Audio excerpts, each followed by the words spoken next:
Hello বন্ধুরা, welcome back to my channel জানিস blog. তোমরা সবাই কেমন আছো? আশা করছি সবাই ভালো আছো, আর আমিও ভালো আছি। সকালবেলা পুজো দিয়ে বেরিয়ে পড়লাম ট্রেনে করে। আমি, মা আর আমার বর, আমরা তিনজনে মিলে যাচ্ছিলাম হচ্ছে কালনা। হ্যাঁ, কালনায় আমার মাসির বাড়ি যাচ্ছিলাম। তো এই যে আমরা কালনা পৌঁছেও গেছি, আজকে অনেক সকালে বেরিয়েছিলাম। তারপরেই উঠে গেছি টোটোতে। এখন টোটো করে যাচ্ছি হচ্ছে মাসির বাড়ির দিকে। আর কি সুন্দর দেখেছো চারিদিকটা, এত ভালো লাগছে। আর আজকের ওয়েদারটা ছিল মেঘলা, অসম্ভব সুন্দর লাগছিলো। তো মাসির বাড়িতে এসে বসে পড়েছি ছাদে। তারপরেই মাসি দিল 1 কাপ চা। এই সকালবেলা আসার পরে যদি 1 কাপ চা পাওয়া যায়, উফ, এ যে কি শান্তি। তারপরেই টিফিনে দিয়েছিল হচ্ছে লুচি আর আলু চচ্চড়ি, যেটা খেয়ে দিয়ে একটু বসলাম।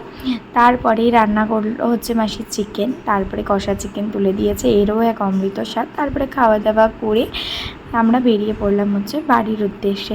তো চলো, আজকের ভিডিওটা এই পর্যন্তই। তোমাদের কেমন লাগলো জানিও, অবশ্যই ভালো লাগলে চ্যানেলটির পাশে থেকেও লাইক কমেন্ট করে দিও। আবার দেখা হচ্ছে নতুন অন্য কোনো ব্লগে। চলো, টাটা।